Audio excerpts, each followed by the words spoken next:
1 year ago tonight, we were all watching something most of us never expected. Today is the 1-year anniversary of the record-breaking snowfall across the Panhandle. As News 13 meteorologist Amelia Henderson tells us, many locals say they still can't believe it happened.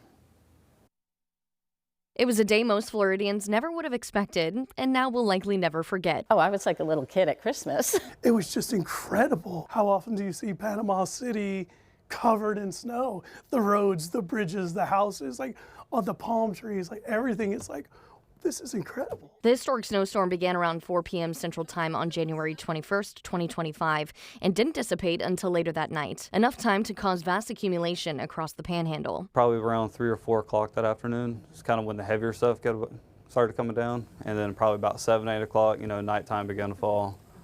More than enough snow on the ground. Kind of look out the front door, see it falling from the sky. Our meteorologists had been forecasting the snow in the days leading up to the event, but nothing could have prepared the locals and local officials for exactly what was to come. How we prepared, we didn't have much to prepare with. This is not something we deal with on a daily basis in Blountstown, and we're a really small town.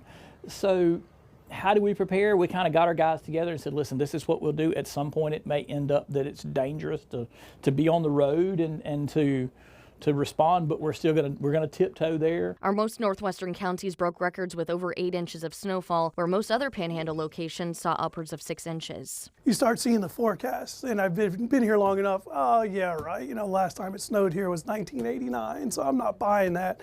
And then we get closer, and the days now we're within 2 days, and the snowfall for it, and then it comes. We got 6 inches of snow at my house. Most places around here got half a foot. Milton with 10 inches, but it was just incredible. What's typically known as the world's most beautiful beaches for one day became the Panhandle's most historic winter wonderland.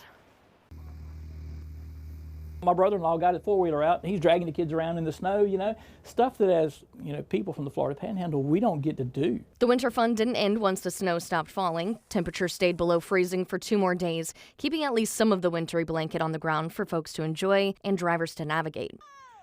Despite the rarity, first responders realize they need to be prepared for events like this, even if they never happen again. Calling those resources that had those de-icing trucks. The state actually has those available to us. We would bring them in and stage them in different spots, similar to what we would in a hurricane response. Having those things staged right there where we can plow things out of the way and doing it the best way we can with the equipment we have available to us. In Bay County, Amelia Henderson, News 13, Panhandle Strong. In terms of snowfall records, the National Weather Service says the 2025 snowstorm compared to the historic February 1895 snowstorm, but it will most likely be the most significant local snowfall most of us will experience in our lifetimes.